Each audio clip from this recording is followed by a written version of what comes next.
მოგესალმებით, დიდი მადლობა მობრძანებისთვის და მიხარია რომ კვლავ გვაქვს შესაძლებლობა შევხვდეთ და ვილაპარაკოთ ლიტერატურაზე, რომელიც ყველანი ვთანხმდებით რომ პოლიტიკური ფენომენია თავისი არსით და ლიტერატურას შეუძლია წინასწარმეტყველება, ლიტერატურას აქვს მზაპასუხები და ჩვენ გვაძლევს ვარიანტებს თუ რა როგორ შეიძლება მომავალში განვითარდეს, ხო?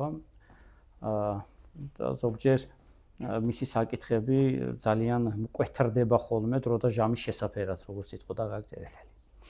დღევანდელი ჩვენი თემა იქნება აქტივიზმი და ჰაგიოგრაფია, ან თუ გნებავთ ჰაგიოგრაფიის გმირები როგორც აქტივისტები, იმ თავიანთი დროინდელი, რა თქმა უნდა. ეს საკითხი წარმოიშვა ძალიან სპონტანურად, როდესაც მგონი 1-2 წლის წინ პროექტით ეს ქვეყანა შენია, გახლდით აჭარაში და იქ საუბრის დროს ერთ-ერთ ლექციად უცებ ეს მომაფიქრდა, რომ ჰაგიოგრაფიული გმირები მოღვაწეობდნენ, მოქალაქეობდნენ, საქმიანობდნენ და ვთქვათ იბრძოდნენ იმისათვის, რომ გაეუკეთესებინათ თავიანთი გარემო, ხო, ის საცხოვრებელი არემიდამო, საზოგადოება, ან შეწინააღმდეგებოდნენ თუნდაც ტირანიას, ხო?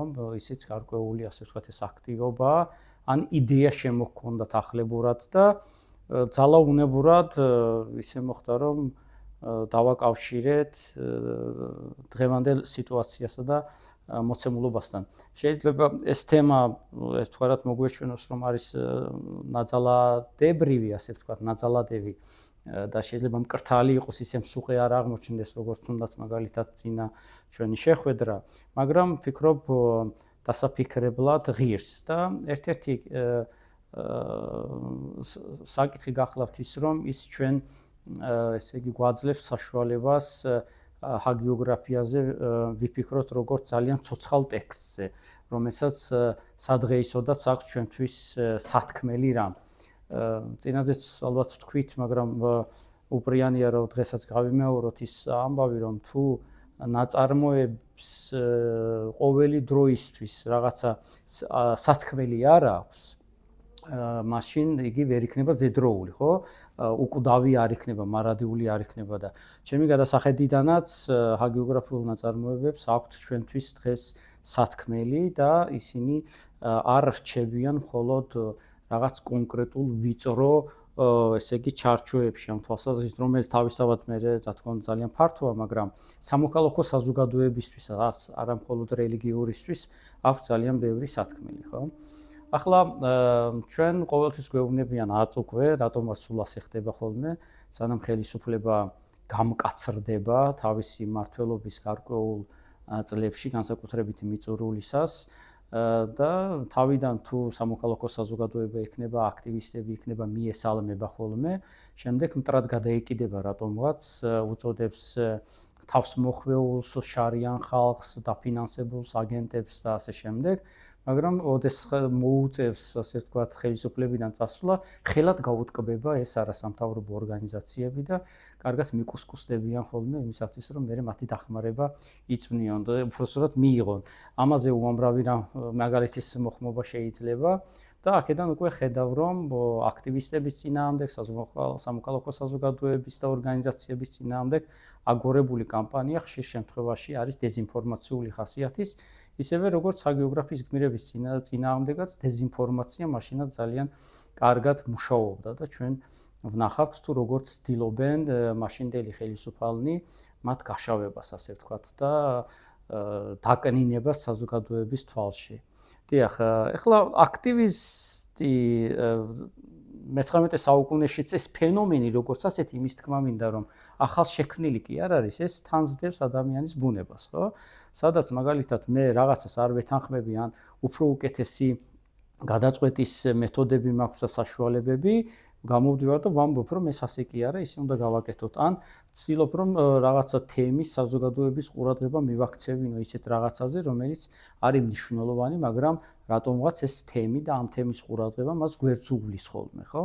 და აი ეს ასეთი პიროვნებები არიან ძალიან საინტერესო ხალხი, ხო? იმიტომ რომ მას მხოლოდ საკუთარი თავისთვის არ უნდა ისიკეთე, პირიქით იბრძვის იმისათვის, რომ ესე იგი, სხვებსაც ეს კონდეთ. მაგალითად, მე-19 საუკუნეში მთელი თერგდალეულების საქმიანობა და ასე შემდეგ შეიძლება ჩაითვალოს, რომ აქტივისტური იყო.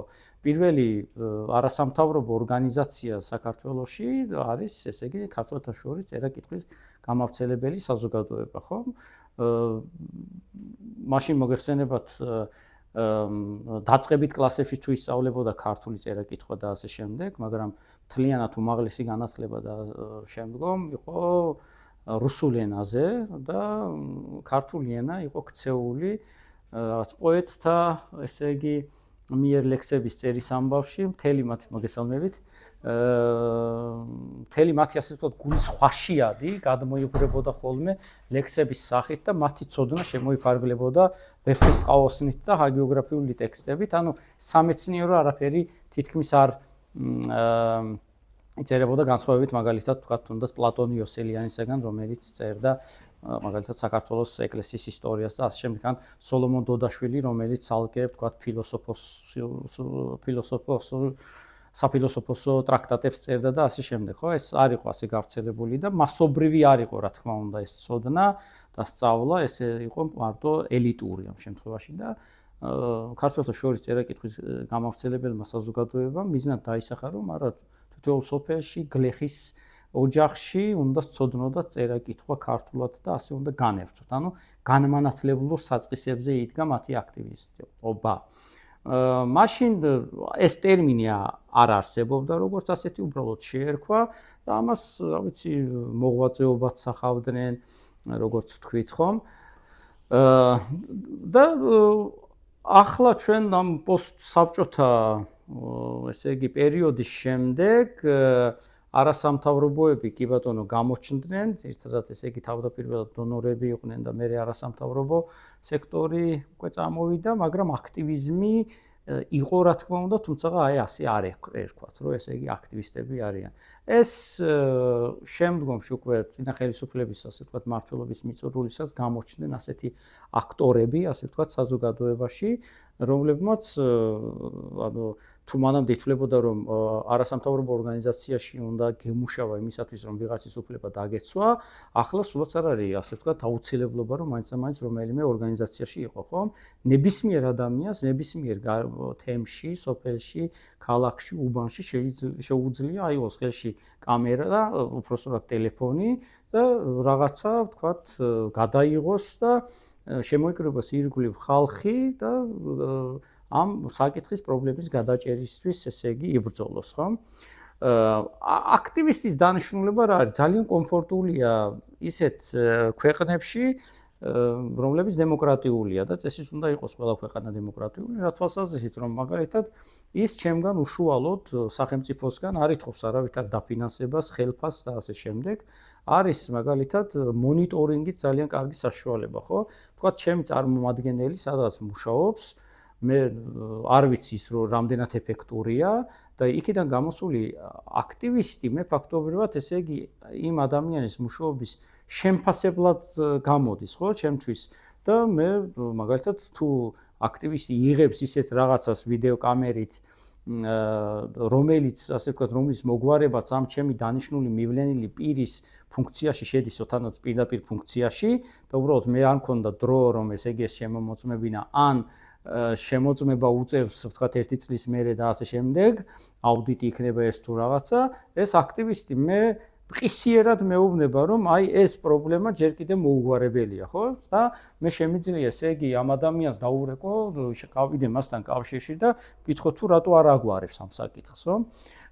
ამიტომაც სამოქალაქო საზოგადოება, აქტივისტები დამატებული ამას და ხელისუფლება ადგილობრივი თუ ცენტრალური მათი თანამშრომლობა იქნება და კარგი არის, ესე იგი, საქმის გაკეთებისთვის და მართლა რეფორმების გაკეთებისთვის, გატარებისთვის, გაუმჯობესებისთვის ადგილობრივ დონეზე ადამიანების ყოფა ცხოვრებისა, ხო? თუმცა სამწუხაროდ ხელისუფლებებს აქვთ ეს ცნუნება, რომ ყველაფერი ან მათ უნდა გააკეთონ, ან მაგალითად თუ ისინი არ აკეთებენ, არც არავინ არ უნდა გააკეთოს, იმიტომ რომ ეს ჩამოერთმევათ რაღაც უნიათობაში. და ეს არის ძალიან მცდარი წარმოდგენა, იმიტომ რომ ხელისუფლება ყველგან ვერ გაწუდება ობიექტურად, თუმცა ამას იბრალებს, ასევე გარკვეული რაღაცების დელეგირება მას თვით შეუმსუბუქებდა და უფრო უნივერსალური საკითხებით, მასშტაბური საკითხებით დაკავდებოდა და დანარჩენს ადგილობრივი ხელისუფლება და იქ მაგალითად აქტივისტები გრანტების მოძიებით იქნებოდა ეს მოშველიებით, მაგალითად შემოწირულობებით, კამპანიების ჩატარებით, საქველმოქმედო სიტუაციის შემდეგ იმას გაუმჯობესებდნენ, რაც ისევ ქვეყანას წაადგებოდა, ხო, ხელისუფლებას ადგილობრივს ცენტრალურს ამ შემთხვევაში უბრალოდ ხელის შეწყობაღა ევალებათ და მათი ფუნქცია შეიძლება ეს იყოს და მადლიერნი უნდა იყვნენ პირიქით იმისა, რომ ვთქვათ, ასეთი ადამიანები არიან, რომლებიც თავიანთ პირად კომფორტს დებენ გვერდზე და საზოგადოებრივი საქმიანობისთვის იღწვიან და იწვიან, როგორც ასე რომ ანათონ. მოკლედ ეს მოგეხსენებათ აქტივიზმი სხვადასხვა მიმართულებით არის მაგალითად რელიგიური ხასიათის აქტივიზმი, არის სამოქალაქო, არის უფლებრივი, არის ეკოლოგიური, თქვენ ხართ ჩემი ბატონი, არის შშმ პირების ასე ვთქვათ საკითხებზე მომუშავე აქტივისტები და რაც მთავარია, ძალიან ისეთ საინტერესო გახლავთ ის, რომ რელიგიური მიმართულებით მოაქტივისტი, ასე ვთქვათ, აქტიური ადამიანი შეიძლება თვითონ სულაც არ იყოს მორწმუნე, ან კონკრეტულად იმ აღმსარებლობის რელიგიის აღმსარებელი, ხო, რომელსაც ესე იგი ესარჩლება. უბრალოდ ამ ადამიანისთვის არის პრინციპულად მნიშვნელოვანი ის, რომ გარკვეული რაღაცა თემი იჩაგრება, მოკლებულია რაღაც ამბავს, შეიძლება საერთოდ ათეისტიც იყოს, მაგრამ მისთვის ის, რომ ეს ამისი უფლება ირღვევა სამართლიანობის პრინციპი, უკვე მტკივნეულია და ის ასე ვთქვათ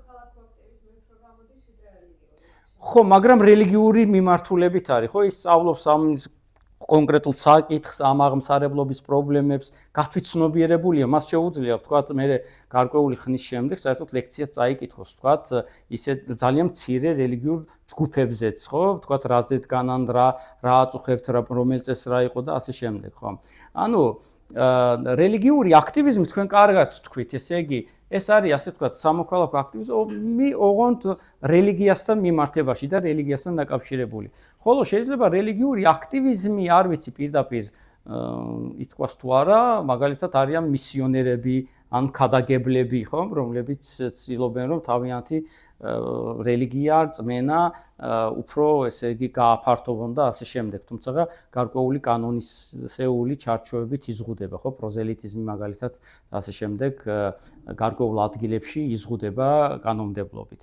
დიახ, როგორც თქვით, იმთავითვე აქტივიზმი ეს არის ადამიანის ბუნებიდან გამომდინარე, იმიტომ რომ ადამიანი გარკვეულ ემპათიას განიცდის რაღაცა საკითხებთან დაკავშირებით, ან საკუთარ თავს აიგივებს, ესე იგი ამ საკითხთან და ამ თემთან და არის აღძრული სურვილით იმისათვის, რომ თანალმობის გამოხატვით, ესე იგი ეს ყველაფერი იქნეს მოგვარებული. თან ამოდიან რა იმ ფილოსოფიიდან, რომ საზოგადოება ეს არის მთლიანი ორგანიზმი და თუ რომელიმე ნაწილი არის დაჩაგრული, ეს ნიშნავს იმას, რომ მომდევნო იქნება კიდევ სხვა ნაწილი, ხო?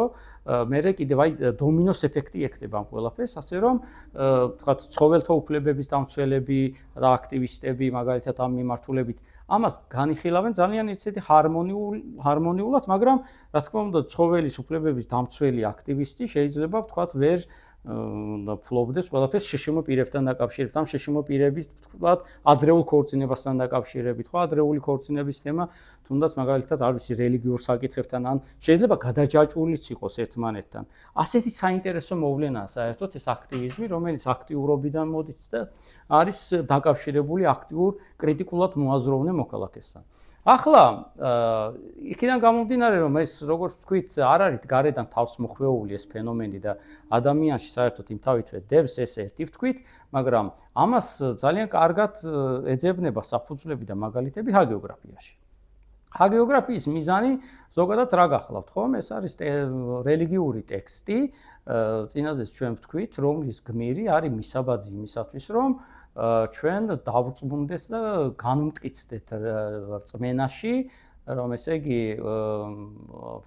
სიცოცხლე მხოლოდ ამ ქვეყნად არსებობით არ სრულდება, არსებობს საუკუნეს სიცოცხლე, მისთვის თავდადება არის ამოსავალი წერტილი, ანუ მაგრამ მათი ნებისმიერი საქმიანობა ამ ჰაგიოგრაფიული გმირებისა არის ესე იგი ორ გემაგე თუ შეიძლება ითქვას. ხო, ერთი არის კონკრეტული როგორც ვთქვით საზოგადოების კეთილდღეობა, რა კეთილდღეობა, ეს კეთილდღეობა არის ის რომ სცანის ჭეშმარიტი და ჭეშმარიტება მან განგათავისუფლნეს შენ, ანუ თქვენს ხომ რომ ქრისტეში დავანება ნიშნავს იმას, რომ სულს იხსნი შენ და მარადიული ცხოვრებისთვის განემზადები, ეს მისი, ასე ვთქვათ, სულიერი ის არის ასპექტი მათი საქმიანობის და აქტივიზმის და მეორე არის ის, რომ როდესაც ამას შენ მიაღწევ, ჭეშმარიტ რელიგიას აღიარებ და მოიქცევ ისე, როგორც ის ითხოვს შენგან,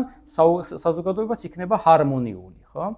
ახლა აქტივიზმთან იმას ვქნათ, აქ შემოქცეული, ასე ვთქვათ, პირველი აქტივისტის, თანამედროვე აქტივისტის სურვილი და ურვილი თუ შეიძლება ითქვას არის ის, რომ საზოგადოება ცხოვრობდეს ჰარმონიულად. და უშუალოდ მას ეს რელიგიური ის, რომ საზოგადოება ჰარმონიულად რო იცხოვრებს, მე აუცილებლად სამოთხეში მოხდება, ეს ასპექტი არ აქვს მას.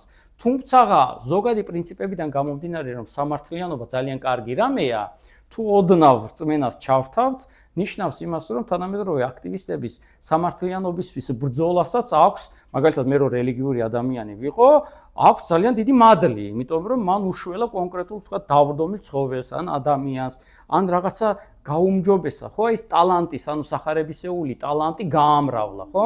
ამ თვალსაზრისით ასე რომ ვუყურო, შევხედო მე, მათში მე დავინახავ კი ჭეშმარიტების მსახურ ადამიანს, რომელიც თქვა შეიძლება პრაქტიკულად არ იყოს რელიგიური, ხო? ყოველდღე არ აღასრულებდეს, მაგალითად ლოცვებს არ დადიოდეს, ეკლესიაში არ მარხულობდეს და ასე შემდეგ, ხო? ამ მეჩეთში და ასე შემდეგ. ნებისმიერი რელიგია შეიძლება აქ ჩავსვათ. ხო, მაგრამ როგორც გითხარით, ამოსავალი არის ქვეყნიური და ზოგადი პრინციპები სამართლიანობისა ამ თვალსაზრისით, მაგრამ ჰაგიოგრაფიის გმირისთვის ეს ასე არ არის, ჯერ არის ასე ვთქვათ, სულიერი, მთავარი არის მისთვის საუკუნო ცხოვრების მოპოვება. და ამას ბენეფიტად შემდეგ მოყვება ხოლმე გარკვეული რაღაცეები. აი, კარგი მაგალითად სამართლიანობა, ესე იგი ურთიერთდამოკიდებულება სამართლიანი, ზოგადად ჯერ უნდათ თუ არა პოლიტიკაშიც გადადიან და ძალიან ესე იგი პოლიტიკურ განცხადებებსაც აკეთებენ. მაგრამ ჰაგიოგრაფიის ავტორისთვის მათი ეს პოლიტიკური განცხადება, მათი ასე ვთქვათ სამართლიანობისთვის ბრძოლა არ არის თვითმიზანი ამ თვალსაზრისით, ხო? მათთვის უპირველესი რელიგიური თემა, ჭეშმარიტებისთვის თავდადებაა, ხო? მაგრამ იმდენად ფართონი არიან ჰაგიოგრაფიის გმირები, გნებავთ წამებების, გნებავთ ცხოვრების, ასე ვთქვათ, გმირები ჰაგიოგრაფიისა, რომ ჩვენ შეგვიძლია მათში კონკრეტულად რაღაცა ვიწრო, მაგალითად აქტივისტური რაღაცებიც დავინახოთ. თუმცა რა თქმა უნდა, ამით არ იზღუდება. დავიწყოთ შუშანიკის წამებით, ხო? აი რა მოცემულობა გვაქვს დღევანდელთან ძალიან ისეთი საპარალელო, ხო?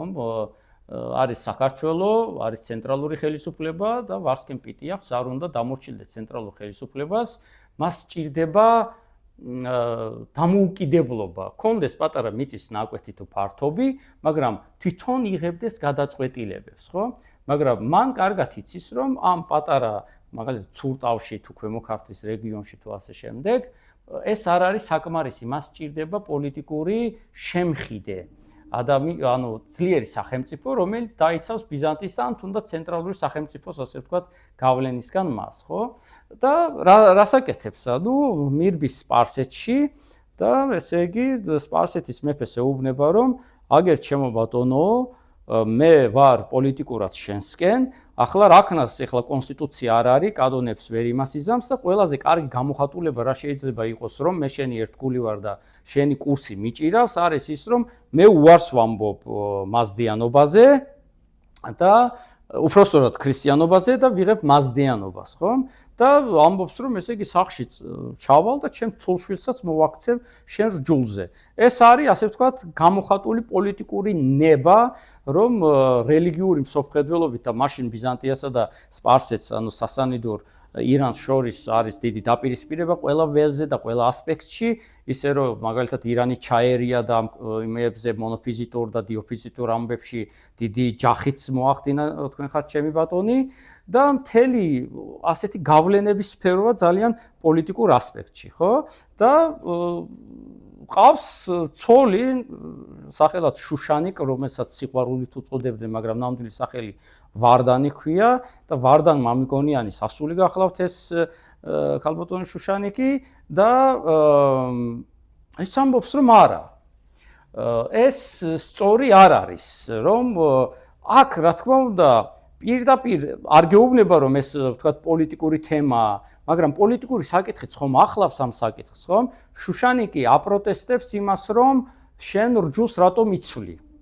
იმიტომ რომ ქრისტიანობა არის ჭეშმარიტი რელიგია და შენ მაზდიანობით იღუპავ სულს. მაგრამ ამის გვერდით არის ის, რომ მამაჩემი მთელი ცხოვრება ებრძოდა სპარსეთს, სპარსელებმა მოკლეს მამაჩემი და არავითარ შემთხვევაში მე არ მინდა რომ თქვათ ჩვენ ვიყოთ სპარსეთის მოკავშირეები და დღევანდელ დღეებთანაც ისეთი საინტერესო პარალელებია, ხო? თქვათ დღესაც ქვეყნის ასე ვთქვათ განვითარების კურსის ცვლილების მიჯნაზე ვართ.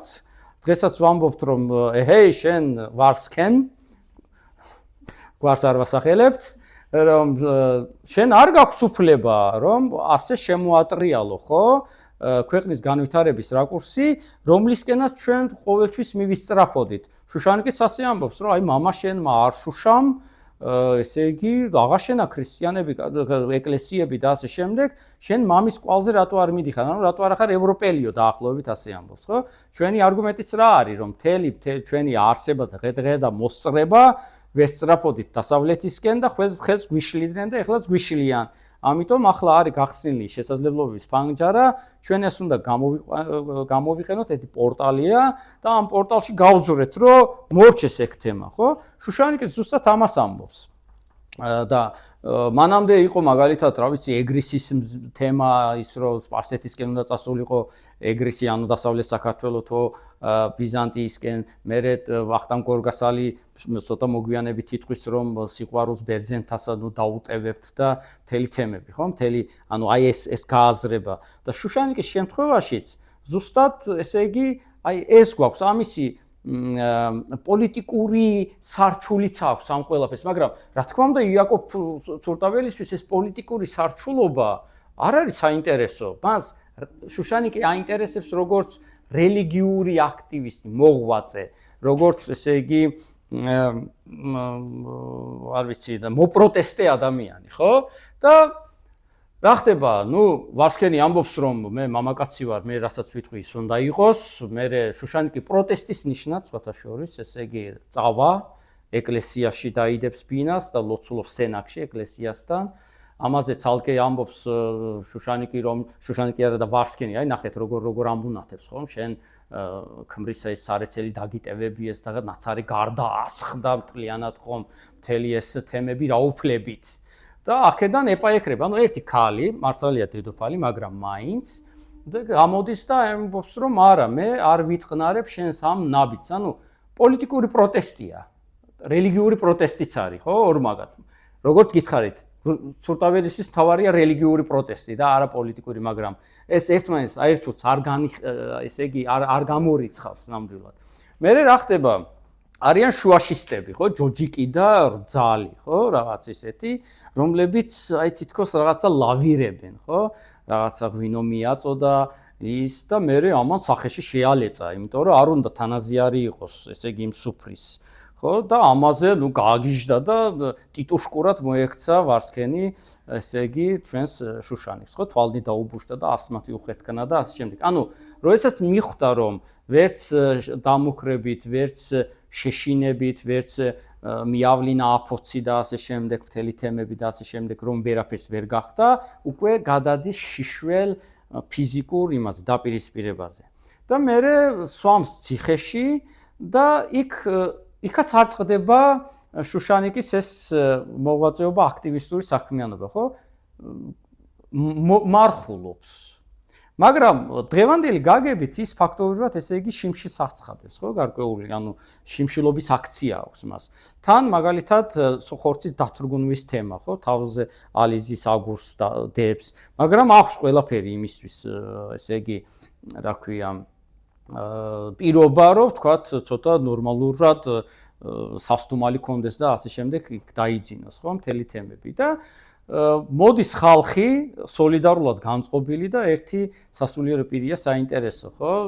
ნახა ეს შუშანიკი, მოდიან მიუხედავად იმისა, რომ უშლის ვარსქენი, რომ ხალხი არ შეიყაროს, მაგრამ შუშანიკის ციხეში ყოფნა აგულიანებს ადამიანებს და კი ეშინიათ ძალიან ვარსქენის, მაგრამ აი უნდათ რომ ნახონ, დაინახონ, შეხედონ მას და მოდიან რომ კურთხევა მიიღონ ან რაღაც ამდაგვარი და მარბიელ რაზმს თუ რაღაცას ესე იგი აგზავნის ხოლმე თვითონაც იქ არის ვარსკენი, ხო? ერთი ხუცეს უნდა სოლიდარულად უთხრას რომ ესე იგი მტკიცეს დღეს და მხოლოდ მტკის თქმას ესე იგი ასწრებს, იმიტომ რომ ვარსკენმა ჩასხო ზურგში ეს კვერთხი და იქცა სილვტოლად, ანუ გაიქცა.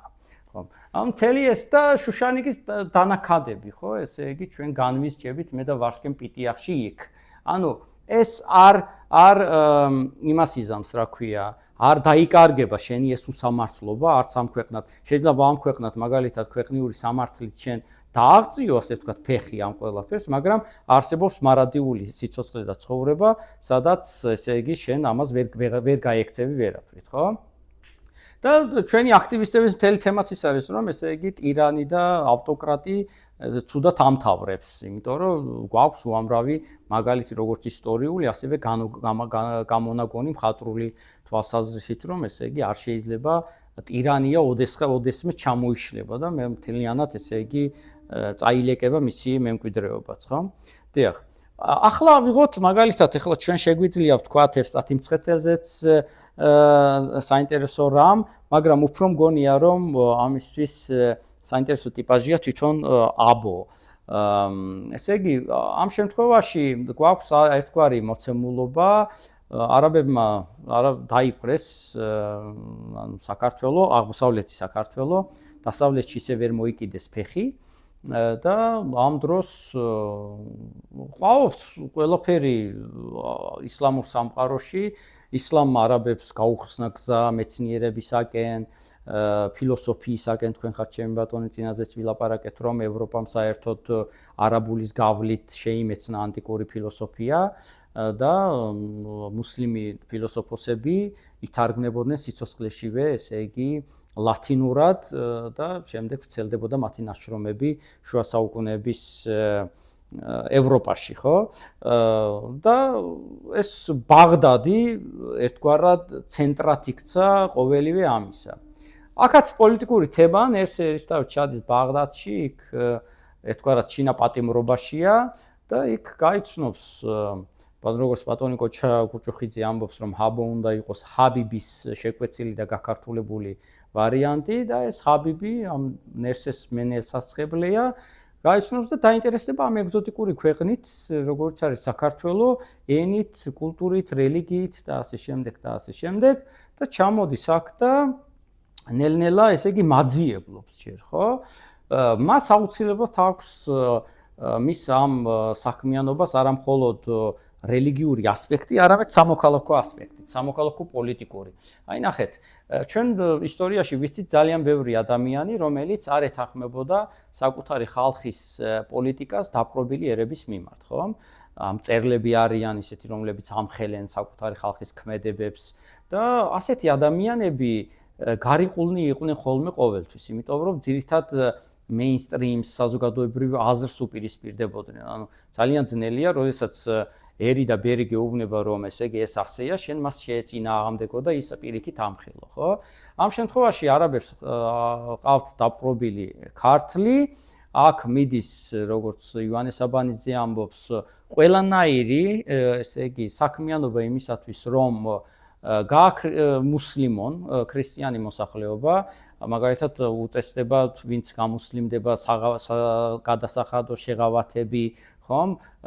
გარკვეული თვალსაზრისით ან კარიერული წინსვლა, ესე იგი მას ელის და უცებ გამოდის არაბი, შენივე ერის წარმომადგენელი, ჯერჯერობით თანამორჯული და ასე შემდეგ, მე აღმოჩნდება რომ რჯული შეუცვლია და ის გეუბნება რომ არა, ანუ შენ რასაც აკეთებ, ეს არ არის სწორი, რომ ქრისტიანობა ჭეშმარიტი რელიგიაა და შენც ესე იგი პირიქით უნდა მოიქცე ამაში, ხო? და ეს მთლიანად განაიარაღებს თუ ასე გააგრძელა, რა თქმა უნდა, არაბების, ასე ვთქვათ, ამ გამუსლიმებელ პოლიტიკას, ხო? ამ ხელს მას. და ამ შემთხვევაში აბო არის, ასე ვთქვათ, უდიდესი ჰუმანისტიც. ის სანამ, ესე იგი, მოიქცევა ისლამზე, უпроსტად ქრისტიანობაზე, მანამდეაც კი, ასე ვთქვათ, ჩანს რომ გულშემატკივარია ქართველების, ხო, ზოგადად.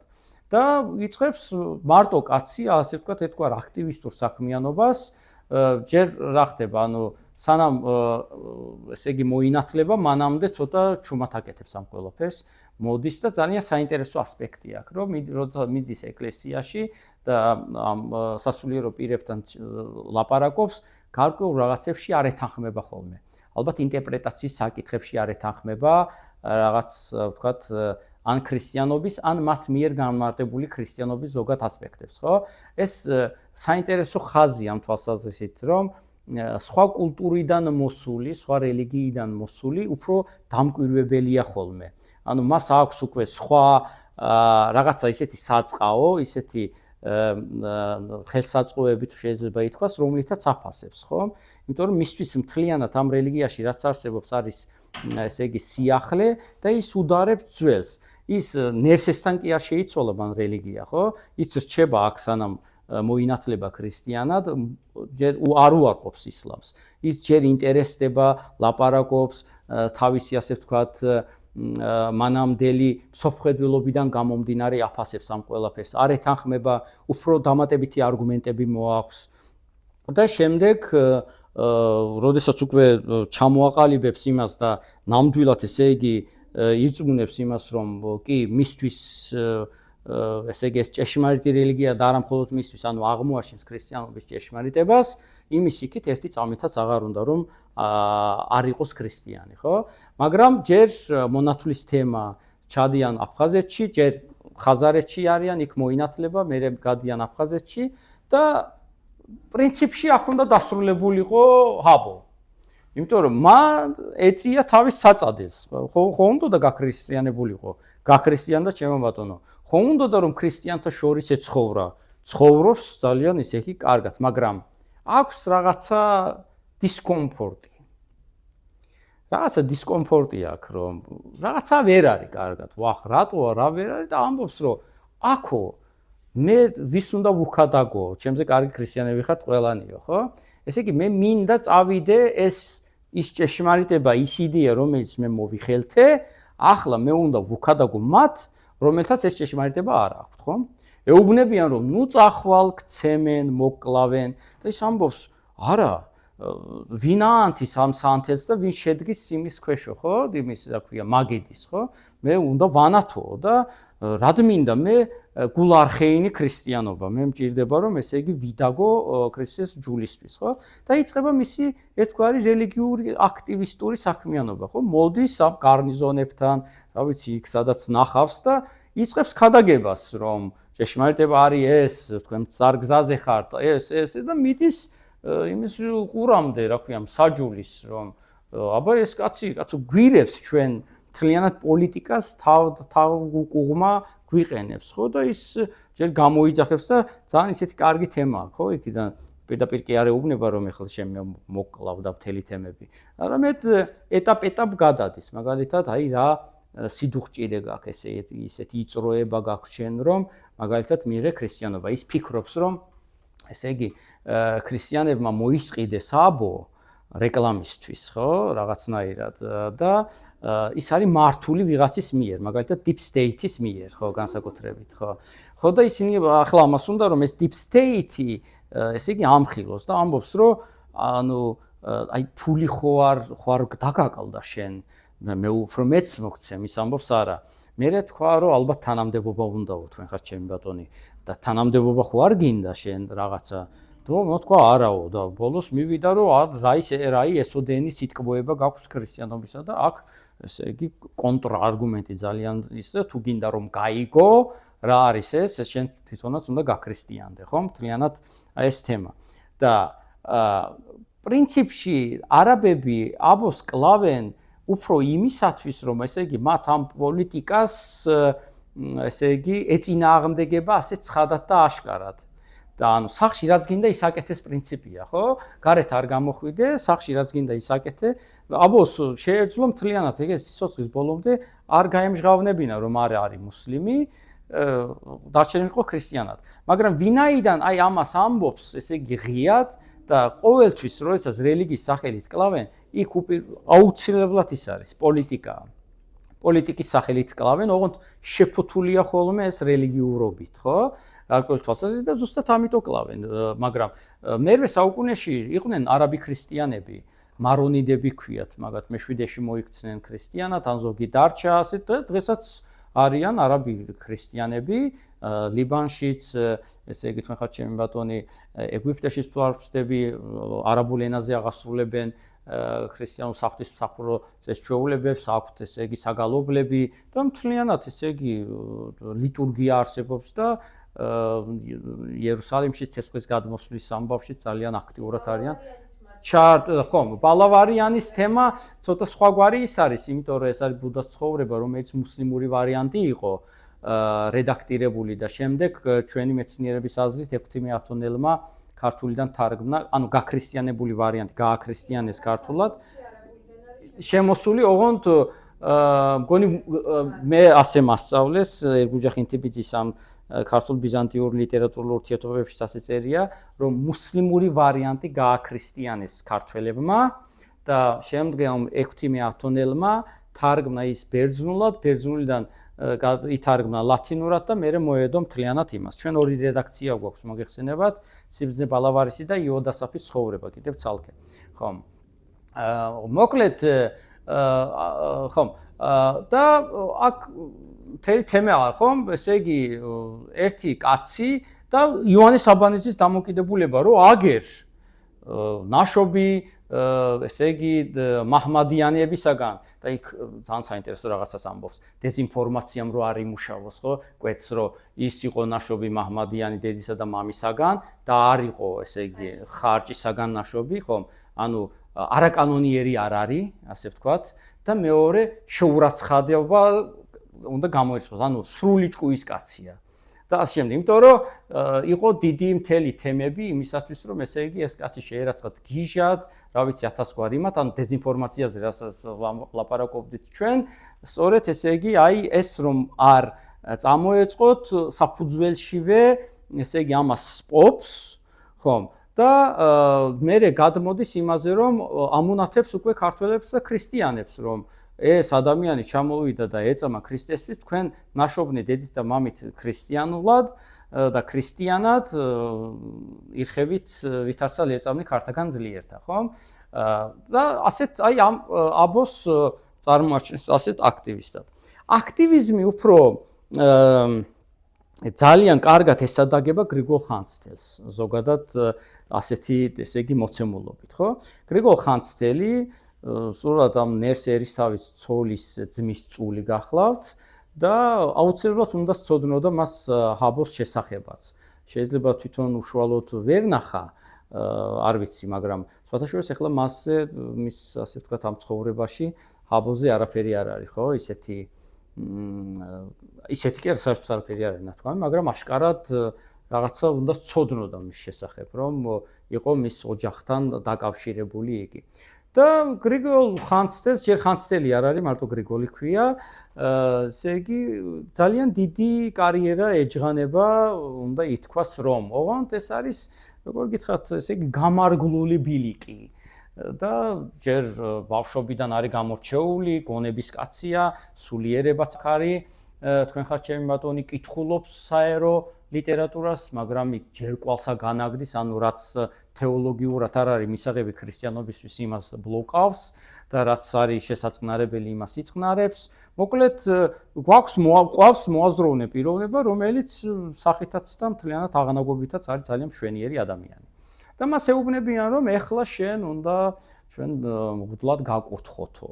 ნუ ამაზე ცოტა დაიმორცხო და დაირწხვინა, მაგრამ კარგიო თქვა და მერე სულ რო დააპირეს, ესე იგი, ეპისკოპოსად უნდა დაგასხათ ხელიო, ამაზე თქვა, რომ ვაიმე დედაო, ესო პატივსა ვხედავ, პატიჟისაგან მეშინის. აქ არის, რა თქმა უნდა, რელიგიური თემა, ხო? ანუ მე იმდენად თავმდაბალი ვარ და ასე შემდეგ და ასე შემდეგ, ასეთ ხარისხში საქმიანობა, თქვათ, არ არის ჩემთვის, მაგრამ მეორე მხარეს უნდა დავინახოთ ადამიანური და აქტივისტური, აი აქ ჩანს, რომ აქ მარტო თავმდაბლობა და ის კი არ არის, რომ ესე იგი მე გაიქცევა საერთოდ, ხომ? არა ვარ ღირსი და მე უღირს მან და მოდრეკილმანა და ასე შემდეგ, ხო? როგორც მცირემ მაგალითად მე ეფრევი შეირქმებს ამ იმას თიკუნს და მეცახეს. აქ არის მომენტი, რომ არ უნდა გაკვალული, როგორც ვთქვით, გზით სიარული. ხო? აი უცებ დაუმსახურებლად რაღაც თანამდებობაზე მოსვლა და შავი ჯიპით სიარული, ხო? იმეთი არ უნდა ეს თემა. მას უნდა თავისი შესაძლებლობები გამოავლინოს. აქვს იდეები აწუხებს, წაიკითხა რაღაცა და ერთგვარად აბოსავით იქცევა, რომ მე ან სიმშვიდეში კი არ მინდა რომ ვიყო ქრისტიანი, არამედ მე მინდა რაღაცა ჩემი ესე იგი რაღაც მსხვერპლად მივიდე. ხო, ეს არის უკვე ის პერიოდი, როდესაც არაბები მოსუსტებულები არიან, თუმცა თბილისი უკავიათ მათ და ის აპირებს რომ გაეცალოს ესე იგი ამ იმას, რა ქვია, გაკვალულ გზასაც, თბილისსაც, ცენტრსაც, სხვები მორბიან ცენტრში, რომ ესე იგი აქ განითქვან და მაინც და მაინც მაგალითად მთავარ ტაძრებში თუ არიან წინამძღვრები, მაშინ არის მათი ასე ვთქვათ სასულიერო კარიერა, ესე იგი შემდგარი და რაღაცა ეს პირიქით, ანუ ქალაქელი გარბის სოფელში, ხო? იქიდან რომ აი იქიდან წამოიწყოს ეს ყველაფერი. და გაიქცევა და გარბის თავისი ბაბლიდან, შეიძლება ითქვას. გარბის თავისი კომფორტის ზონიდან. აქტივიზმი სწორედ ეს არის, როდესაც შენ გამოდიხარ შენი კომფორტის ზონიდან, არ ახარ მხოლოდ დამკვირვებელი რაღაცა, გამტარი ამ შექმნებაში პირიქით, ანუ შენ იქცევი ინიციატორად და აიყოლებს თავის დეიდაშვილს საბას მოგვიანებით იშხსნეს კიდევ ორ ესე იგი ახალგაზრდას ჩადიან, ხდება ესე იგი ბერი ხვედიოსი და ბერი ხვედიოსი უბრალოდ სწხოვს, რომ აქამდე სულ მარტო ვიყავი და ჯერ მონასტრული ცხოვრება არ გვინდაო რა, სანამ მე ცოცხალი ვარ და როცა მოკვდები, მე განაგზეთო და სანამ ბერი ხვედიოსი არის ცოცხალი, ის უქმად არ კარგავს დროს, მიდის ესე იგი რელიგიური პრაქტიკისთვის, ხო? ანუ აქ ხომ არ იყო განდეგილი ეს ადამიანი, აქ არ იყო ასკეტი, მაგრამ აი ეს სულიერი გამოცდილება უნდა. მიდის და ეყუდება, ხან ესე იგი დაყუდებულ განდეგილებთან მიდის და იმათ ესაუბრება რაღაცა, მთლიანად ამ სულიერ გამოცდილებას იღებს, გადახარშავს, ხვედიოსი კვდება და ასაფლავებენ და იწყება დიდი საქმიანობა, ხო? და როგორ იწყება მათი ეს ერთგვარი აქტივისტობა? რატომ ამბობ ამ აქტივისტობას კიდევ ერთხელ, გარდა იმისა, რომ რელიგიური საქმიანობა და მოღვაწეობა, ხო, მამისა ჩვენისა, გრიგოლ ხანძთელისა, აღმაშენებლის სამის და ამის, ხო? არის კიდევ ის, რომ მაშინდელი მონასტრები იყვნენ არა მხოლოდ რელიგიური, არამედ კულტურული და საგანმანათლებლო ცენტრები იგივე, ხო? მთელი ითარგმნებოდა სასულიერო ლიტერატურა, იქმნებოდა სასულიერო ლიტერატურა და საგალობლები იწერებოდა, რა ვიცი, მე კულტურულად ვითარდებოდა, იმიტომ რომ ამ მონასტრის გარშემო შემდეგ ყალიბდებოდა რაღაცა დასახლებები, პლუს ამას განაშენებდნენ რაღაც ვენახებს, ჰყავდათ ფუტკრის სკები, რა ვიცი, დავით გარეჯელმა იქ ირმები მოიშინაურა, ამათხები რაღაცა იმას ქნა, ხო?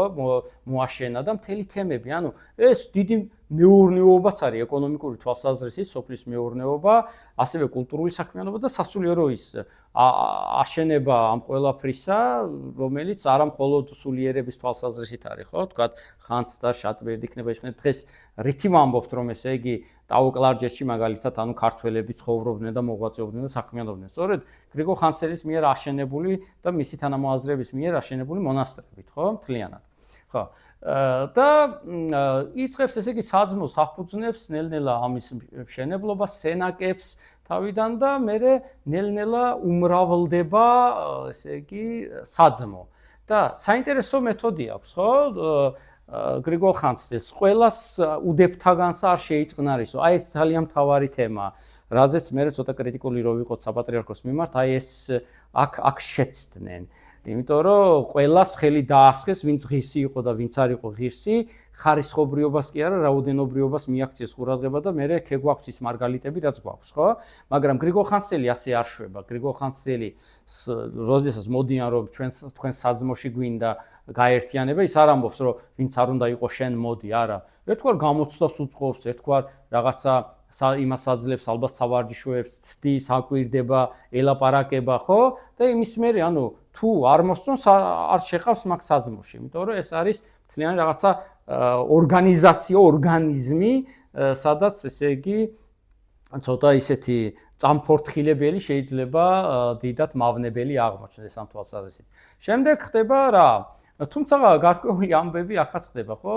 აღტკინებულნი ამ საერთო ფერხულით ორი ძმა გაექცევა აფხაზეთში იქით. გზაში ნახავენ ერისთავ მირიანს, მის შვილს არსენს დაიმოწაფებენ და წაიყვანენ იქა, რა ქვია, ხარჩემი ბატონი აფხაზეთში იქით და დაედევნება გრიგოლ ხანძთელი. დაედევნება და ამბობს, რომ არა ჯერ ადრეა თქვენთვის ეს სულიერი ის, რომ თქვენ მონასტერი დაარსოთ და ასე შემდეგ და გარკვეულ იმებს აძლევს, ხო? აქ უფრო ცოტა როგორ გითხრათ, ერთგვარი ლიდერის თვისებებს, არა, ლიდერი საერთოდ არის, როგორ არ არის, მაგრამ ერთგვარად როგორ გითხრათ, ესე იგი, კაცრი ლიდერის ხელს გამოიღებს ხოლმე, ხო, რომ თვითონ ახალგაზრდა გამოექცა, მისთვის შეიძლებოდა და ორი რო გაექცა, რომ ჩვენ სხვაგან დავაარსებთ, ანუ იმათაც უნდათ თავიანთი ამ ბაბლიდან გაღწევა, კომფორტის ზონიდან ერთგვარიდან, ხო? და თვითონ დაეარსებინათ, მათში დაინახა ერთგვარი რაღაცა ქედმაღლობა, რომ თქვენო ჯერ არ ახართ მზად, მოდით და მერე და კიდევ ეფრემ აწყურელი მერე ეპისკოპოსი იქნება, ისიც ძალიან დიდი, იმასაც გზად უკან რო წამოიყვანს ამათ, ესე იგი დაიმოწაფებს და მოიყვანს. აქ ახლა საინტერესო ამბავია. თვითონ აქვს დადგენილი წესი, რომ ბავშვები არ უნდა იყოს და ბავშვები მოიყვანა და აუბუნწდა ესე იგი საძმო. და ეუბნებიან, რომ აბა შენ დააწესე ეს ყველაფერი ბატონო, რატომ არ ღვევ შენივე დაწესებულ კონსტიტუციას, რომ ბავშვები არ შეიძლება, ხო აქ? და იქ ჩემთვის მაგალითად არა დამაკმაყოფილებელ, თუმცა მათთვის ძალიან მისაღებ, ასე ვთქვათ, არგუმენტს ამბობს, რომ ასე ინდობა ღმერთმა.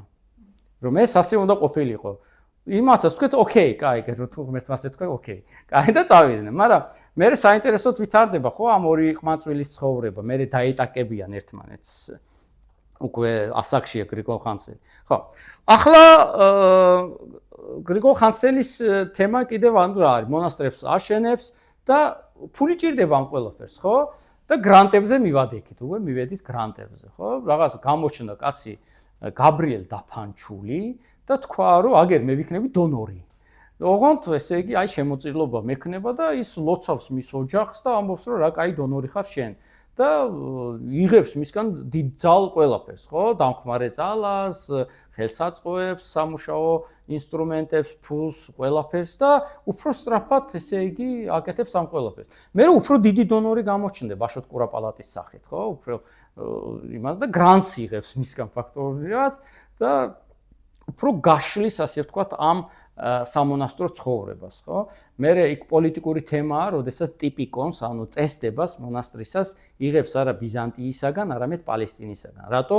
იმიტომ რომ ბიზანტია არის ძლიერი თან ახლო და შეიძლება ვთქვათ, თუ დაიპყრო ბიზანტია მის ტერიტორიები, შემდეგ თქვას, რომ იცი რა ჩვენ ისედაც ერთი წესდება გვაქვს, ერთადერთი ენაღა დარჩა და მოდი ენა შევცვალოთ, ხო? ეს იმთავითვე დებს ესე იგი განმასხვავებელ ნიშანს. პალესტინა ვერასოდეს დაიპყრობს საქართველოს, ამიტომაც ასე ვთქვათ, იღებს შორეულ მოდელს მისაღებს და მას ნერგავს ესე იგი თავის მონასტრებში. როგორც ვთქვით,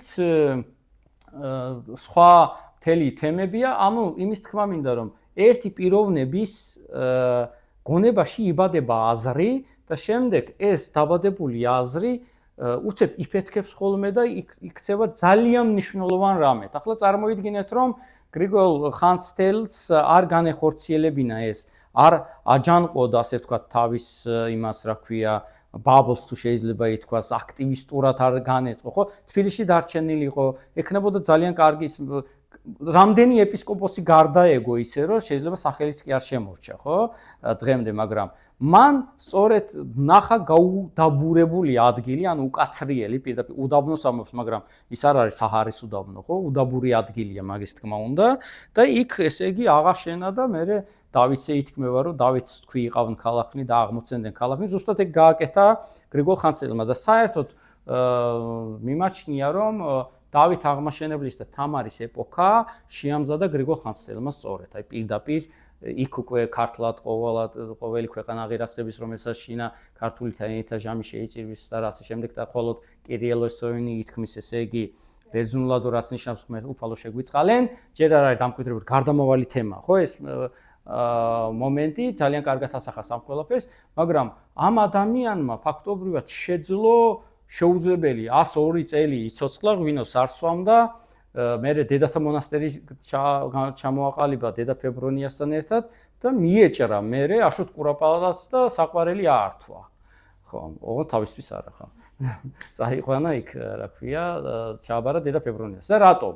იმიტომ რომ შენ ხარ მეფე, შენ ხარ ცხებული ქრისტეს მიერ და შენი, ესე იგი, ქცევა უნდა იყოს სანიმუშო.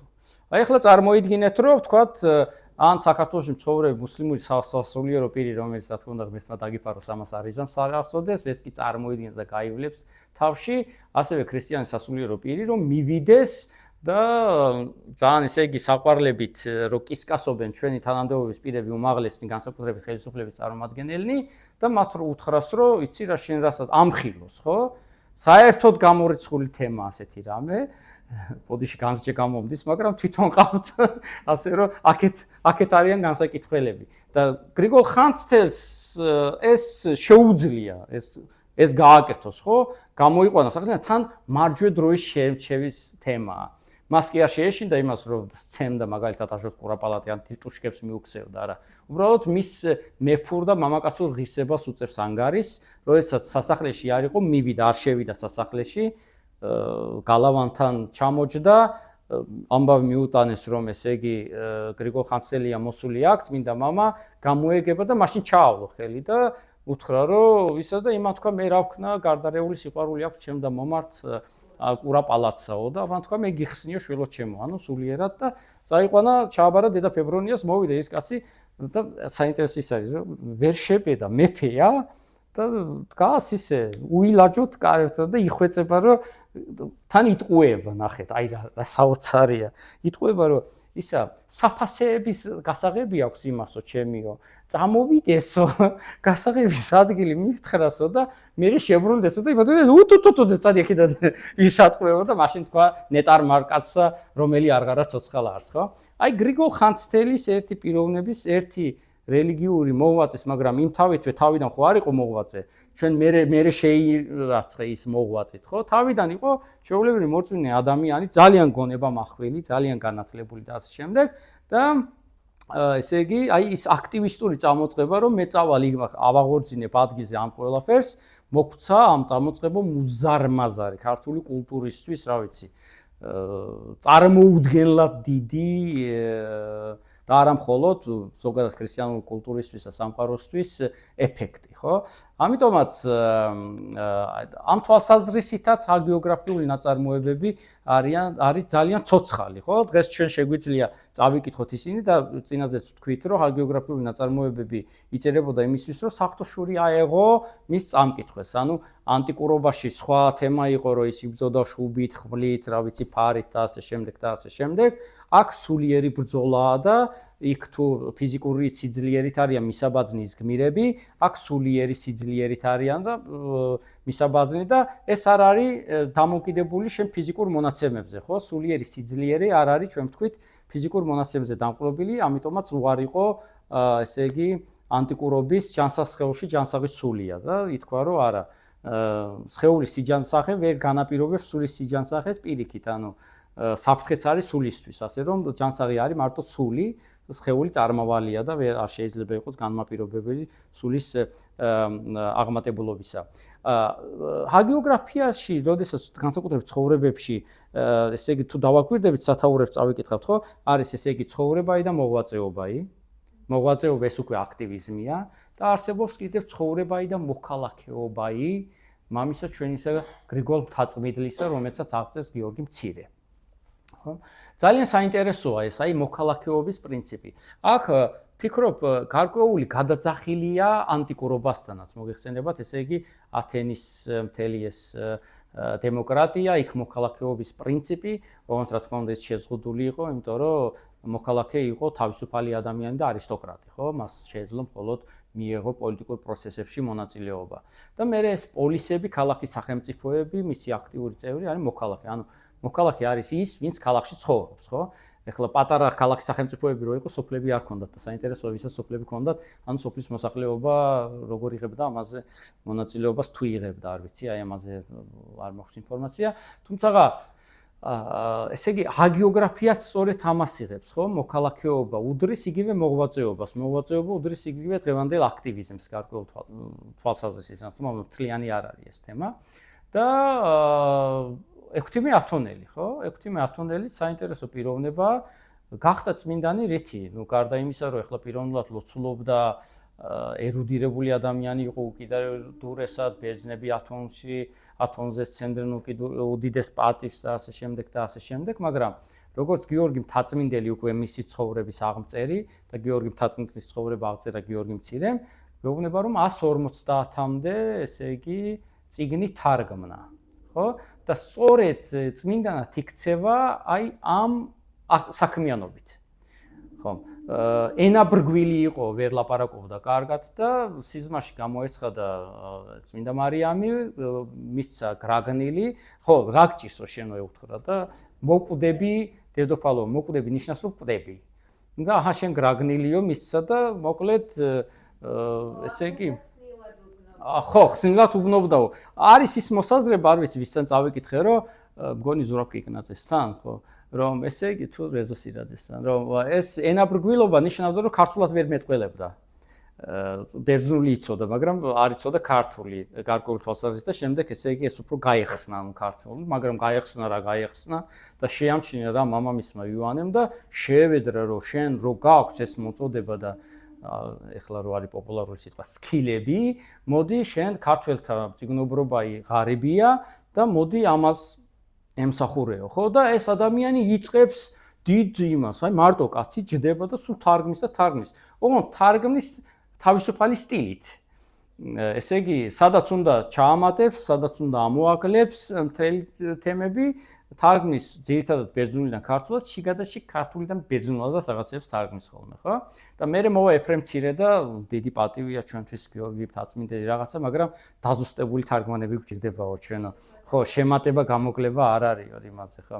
ძალიან საინტერესო და კომიკური ამბებია ხოლმე იოანე ექვთიმე, ესე იგი მთაწმინდელთან დაკავშირებით, ათონელთან დაკავშირებით რაღაც ისეთი ასპექტებია იქ, ხო? და ძალიან ცოცხალი ტექსტია სხვათა შორის. მოკლედ, დღევანდელობისთვის ერთი რამე უნდა ვიგულოთ, რომ მათი, ანუ ეს აქტივიზმი არის ადამიანის ბუნებრივი მოთხოვნილება, როგორც ასეთი ადამიანმა თავი არ უნდა მოიზღუდოს ამისთვის, უნდა იყოს აუცილებლად აქტიური.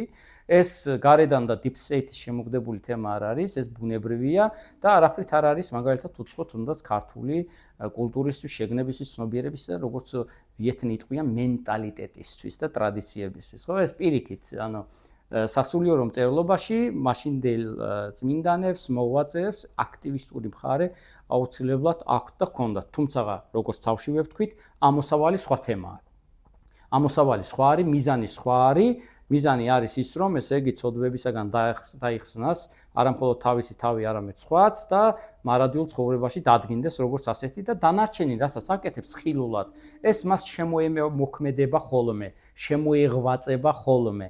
ხო, გრიგოლ ხანძთის მონასტერი კულტურის იმისთვის კი არ უნდა, რა ქვია, ძეგლობისთვის, მას პირდაპირ დანიშნულება აქვს, რომ ესე იგი სასულიერო და სულის გამაჯანსაღებელი ფუნქცია შეასრულოს, ხო?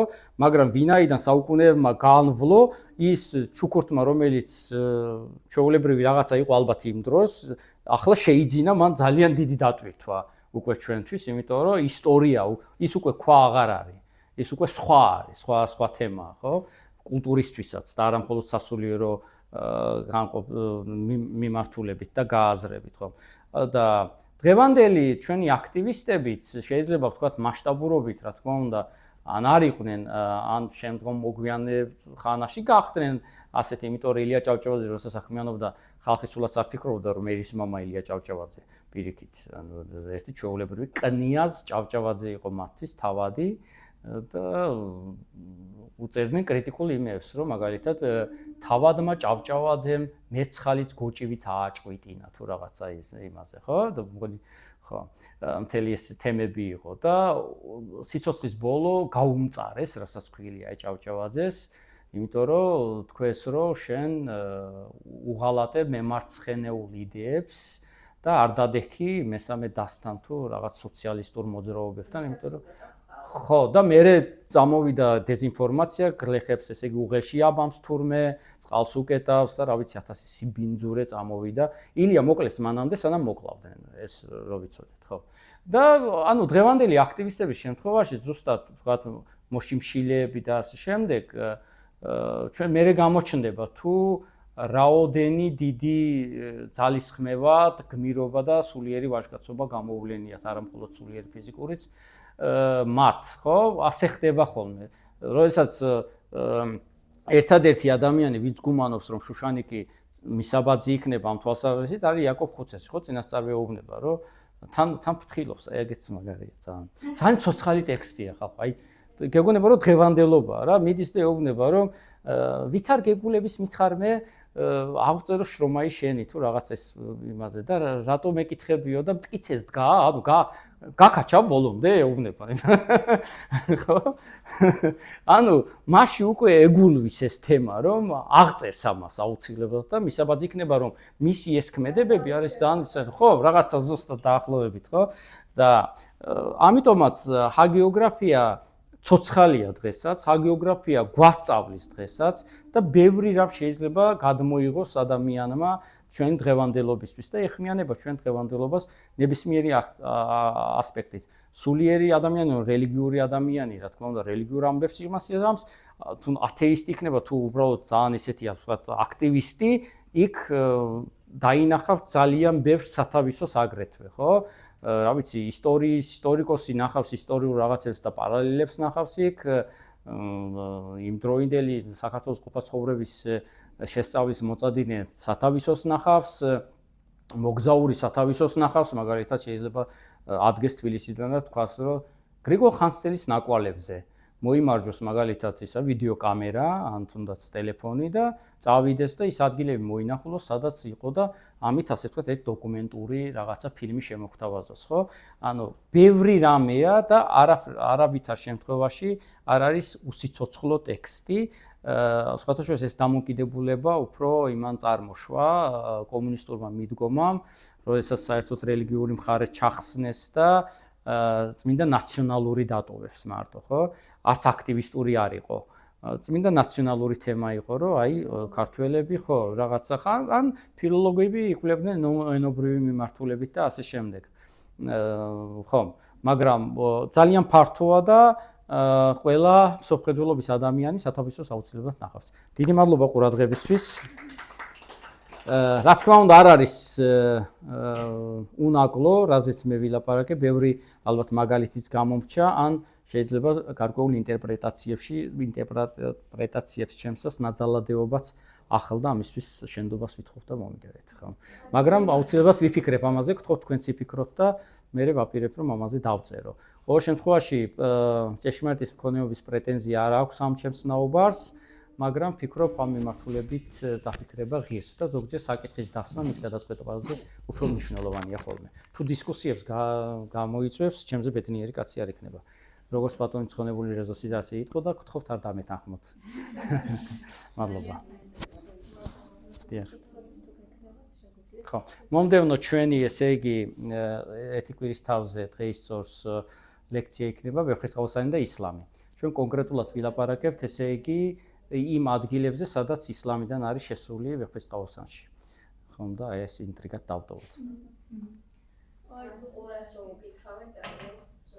დიდი მადლობა, ერთ-ერთი ის არის კი ბატონო აუცილებლად. იქიდან იხსნებათ ფაქტობრივად. არ გვაქვს აღწერა ესე პირდაპირ სამწუხაროდ, თორე ძალიან საინტერესო ტექსტი იქნებოდა ქეთევან წამებულის ის ეპიზოდი და ცხოვრება და მისი ანუ როგორც ვიცი, მისი სულიერი მოძღვარი განუდგა და ქეთევანი ეწამა და აი ძალიან საინტერესო იქნებოდა რომ აღეწერა ვიღაცას მაშინ ეს ხო, ის ხომ, ესე იგი მართალია პოემად დაწერა თეიმურაზ პირველმა, მაგრამ ფაქტობრივად ჰაგიოგრაფიული ტექსტია. უბრალოდ ხანა არის, ხო, პროზაულად არ წერს, უფრო მელექსეობდნენ მაშინ მეთეები და ესე იგი ლექსით დაწერა. ხო, და რაღაცა აქტივიზმის კუთხითაც ახლა რომ შევხედე მაგ თვალით, ცოტა რაღაც ხო, რა თქმა უნდა, ჩვენი მიზანი ეს არ არის, რომ ჩამოვამცროთ, ასე ვთქვათ, რომ არ გვიკიჟინონ მერე, რომ შიშველი აქტივისტი იყო, არ იყო ეგო ერთ-ერთი ასპექტია და ამ ყველა ნებისმიერ საქმიანობასთან ახლავს ეს აქტივისტური რაღაცა რა. ხო, თვითონ ახლა ეს მოწამეობა ზოგადად ჭეშმარიტებისადმი ასე ვთქვათ, ბოლომდე იყოლა თავისთავად ხო, იმიტომ რომ აქტივისტის სამართლიანობისთვის ხო იბრძვის და სამართლიანობა ეს არის იდეა, ხო? ნებისმიერი რელიგიაც ასე ვთქვათ სამართლიანობას სიყვარულს ურთიერთობებას ქადაგებს და აქტივისტი სწორედ აქედან არის. აქტივისტი ხო არ ეუბნება რომ ეს რომ დავიცვათ, ის უნდა ვცემოთ, არა, ის ამბობს რომ არა ჩვენ რაღაცნაირად ჰარმონიული განწყობა უნდა რომ არავინ დაიჩაგროს ხო. კი ბატონო და მაშინაც ის პირად საუბარს გითხარი და ეხლაც ამ მოქალაქეობას როცა ეხება საქმე სულ მახსენდება გრიგოლ ფერაძე, რომელიც ნუ ჯერ თავის ცხოვრობით ისე იცხოვრა რომ აქტივიზმი იყო ასე ვთქვათ მისი მოღვაწეობაც და აი წეგან მოძებნე მოკლედ ეს პატარა მონაკვეთი წავიკითხავ თუ ნებისმიერ მოქალაქეობა არის ანუ ეს არის მამაო ჩვენოს განმარტება აქვს ვრცელი ტექსტია საკმაოდ და ერთ-ერთ ნაწილში ზუსტად მსჯელობს აი როცა წმინდანის აღწერა არის ცხოვრების სათაურები ესეთი გვაქვს ხოლმე რომ ცხოვრება და მოქალაქეობა რაღაცა ამადამ წმინდანის და მოქალაქეობა ზუსტად ესე რომ აი მოღვაწეობას გულისხმობს ამ ცხოვრება ეს არის რაღაცა მისი ბიოგრაფია ასე შემდეგ და ეს მოღვაწეობა უკვე მოქალაქეობა სიტყვით გამოიხატება და თვითონ ეს მონაკვეთი მიყვარს მოკლედ მოქალაქეობა არის ბრძოლა თავის წრესთან, თავის თავთან. მოქალაქეობა მოითხოვს შეგნებას, პატიოსნებას, ფიქრს, მხნეობას, ჭკუას. მოქალაქეობა მოითხოვს ნათლიან თვალით საგნების დანახვას, წინდახედულებას, აუჩქარებლობას, სიმდაბლეს, რომელიც არა ამონის მაჩვენებელი, არამედ განათლებული ადამიანის, სხვისი აზრის გაგონებას და ადამიანში ადამიანის ძებნასა და დაფასებას. მოქალაქეობა არის მსხვერპლის გაღება, თავისი საკუთარი თავის დაწვა სხვის გასანათებლად. მე ზუსტად კი ბატონო. პრინციპში მოქალაქეობასაც ალბათ აქ ორი გაგება ხო? ერთი ის რომ ადამიანი ეწევა მოქალაქეობას, ასე ვთქვათ, ის რა ფუნქციაც აქვს, რაც ახლა წაიკითხა. შეგნებული მოქალაქე დღეს ვიტყვით ასე. ადამიანი, რომელიც თავისი ინფორმირებული მოქალაქეა თუ. კი ბატონო, თავისი ცხოვრების სტილით იბრძვის სიმართლისთვის, ასე ვთქვათ და მეორე მხრივ ადამიანი, ვინც ცხოვრობს და არის თანასწორი სხვისი. აი გრიგოლ ხანძთელის ცხოვრებაში რომ არის ფრაზა ზეცისა კაცი და ქვეყანის ანგელოზი, ზუსტად სადღაც ეს ფრაზა, ну, არის მაგალითად დავიბონეთ ნეგრასელის ცხოვრებაში, იქაც არის ზეცისა კაცნი და ქვეყანის ანგელოზნი და ზეცისა მოქალაქენი ზოგან არის ამით ეს ფრაზა. ხო, მადლობა. ჩემი აზრით ზუსტად იმას ნიშნავს, რომ ეს ადამიანები თავიანთი ცხოვრების არსით, თავიანთი მანერით, ასე ვთქვათ, ცხოვრებისეული მანერით და დამოკიდებულებით ზუსტად არიან ღირსნი, იმსახურებენ იმას, რომ იყვნენ თანასწორნი ღირსთა შორის თუ ანუ აი როცა ამბობს რომ ესე იგი ეს მოქალაქეო, ხო? ანუ ეს ხო ნიშნავს მსახურებას. კი. ანუ ვის მემსახურები მე სოციუმს. ხო, იქ მემსახურები ადამიანებს, ხო? მთელი გრიგოლ ხანძთელის მთელი თემა არის არა მარტო ღმერთის მსახურება, ეს არის ადამიანების მსახურებაც ამ თვალსაზრისით, ანუ ის მათ ეშველება ყველანაირად, ხო, ეკლესია შეიფარებს, ეკლესია ჩაერევა, დახსნის, მოუწოდებს მობიერებისკენ, მოუწოდებს კაცმოქმედებს. სამამულო საქმეთაც ხო ითვლება, თუნდაც ტერიტორიების ეს დაძრების აშენება თქვით მაგაზეც ეს ასპექტი აბსოლუტურად არის განფენილი ეს ყველა ზუსტად მაგას ვამბობ ზუსტად აბსოლუტურად იქ ქართლის საზღვარი გაამაგრა კაცმა გამოაცოცხლა ხო მთლიანად ჩაასახლა იქ მთელი თემები ხო მე ანუ იქაურ პოლიტიკოსებმა გაითვალისწინეს ის დაეყრდნენ მას და მე აშოტმა დაამარცხა არაბები ტაოში საერთოდ ხო მთელი ამას მე კილერი გამოუყვეს კაცო რომ მოეკლათ ხო ცირი რაღაცა ესეთი ხო და მთელი თემები აქვს ხო ის რომ მოკლად იმიტომ რომ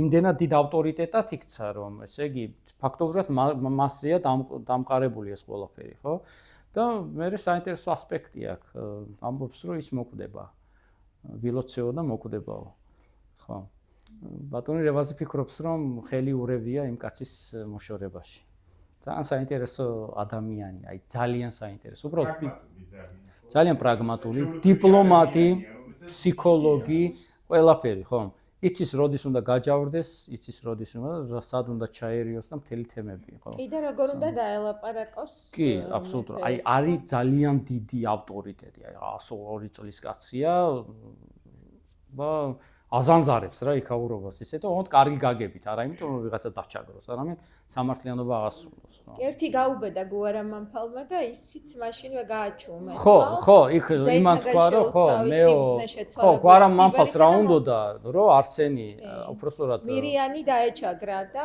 მაგამოვიდა ხო ზუსტად აი ეგ თემა იყო და იქ მე ეკითხება რომ საერო კაცს თუ აქვს უფლება ჩაერიოს რელიგიურ ამბებში და ერთი განწესებული ოპინიასაო პირიქით შეიძლება მაგრამ ასე არა ხო ხო ფლად სეკულარიზმის იდეებს ვერ ქადაგებს იმიტომ რომ ყველანაირი ხელისუფლება მაშინდელი წარმოდგენით მთლიანად არის მოდის ღმერთისგან ხო და თუ ღმერთისგან მოდის ესე იგი ეს ხელისუფალი ატარებს სასულიერო ატრიბუტიკასაც გარკვეული თვალსაზრისით და რა კი ატარებს, მაშინ მოიღოს უნდა მოწყალება და ცოტა მოიზღუდოს თავისი ბნებები რაღაცებში და თუ ვერ იზღუდავს, მაშინ მიურჩენთ ადგილს.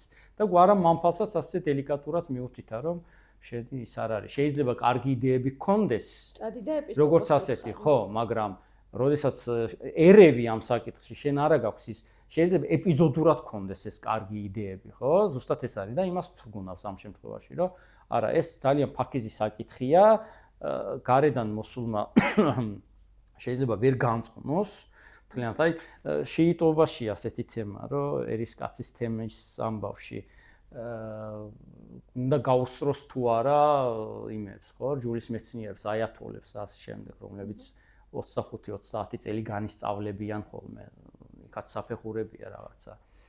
შეიძლება ძალიან მართალი, ძალიან სამართლიანი აზრები გქონდეს, მაგრამ შენ არ უნდა გაუსწრო და არც უნდა ჩამორჩე. ანუ ასეთი თემაა, რაღაცა არ ვიცი. მე ახლა ვაპროტესტებ ამ ამბავს, ხო? ვთქვათ, მე კონკრეტული რაღაცა მაწუხებს, როგორც მრევლს მაგალითად, იდემა მაქვს, რომ ეს ასე არ უნდა იყოს, შეიძლება მე რაღაცა სუსტრაფიც ვიყო. ამ თვალსაზრისით მაგრამ მართალი, მაგრამ ის გეუბნება რომ ნუ ეს ისეთი საკითხებია, ჩვენ ასე ვერ ავცუნდრუგდებით, თუ შეიძლება ვერ ამჩავდებით. ხო, გრიგოლ ხანძთელის ამას ამბობს. გარკვეული თვალსაზრისით. თუმცა ის რომ განვითარება რელიგიისთვისაც არის აუცილებელი, ანუ მიდგომების თვალსაზრისით, უნდა გაეპასუხოს რაღაცა, კი, თუ ვერ გაეპასუხება, მაშინ ძალიან ჩამორჩება და მოკვდება. ასე რომ დრო არის ძალიან მნიშვნელოვანი ფენომენი. თქვენ გინდოდათ რაღაცის თქმა? ეს საინტერესოა ძალიან ესე ერის თავის თვითონ პერსონაჟი პიროვნება რომ რაღაც ახლა აბუ არჩანს უსწავლელი ბიჭი არა აბუ იქ ამბობს პირდაპირ რომ არაბულ მწერლობაში იყო განსწავლილი ისლამი ცოტა კარგად და ქრისტიანობის ამბავიც იცოდა მაგრამ აი რამ განაპირობა აი რა იყო მიზეზი ის რომ ის ხوار ჩამოსულა ქრისტიანობის გასაცნობად არანაირ იმიტომ რომ განსწავლული იყო და ეგეც ნესერის თავი ხო ელაპარაკებოდა მას ხო ამაზე ხო და ასევე გრიგოლი რომელიც მასთან ერთად გაიზარდა და ორი დიდი წმინდანის რაღაცა გრიგოლის ცხოვრებაში როგორც თქვი არ ჩანს ის რომ თქვა აბოს შეხვდა მაგრამ ჩვენ ვარაუდობთ რა ანუ აი თვითონ ნერსეს პიროვნება ხო რაღაც თავის ცხოვრებით ქადაგებელი რომელმაც ორი წმინდანი რო იტყვა ანუ ნერსე მისის ქრისტიანობა ძალიან კარგად იცის არაბული ბრძანეთ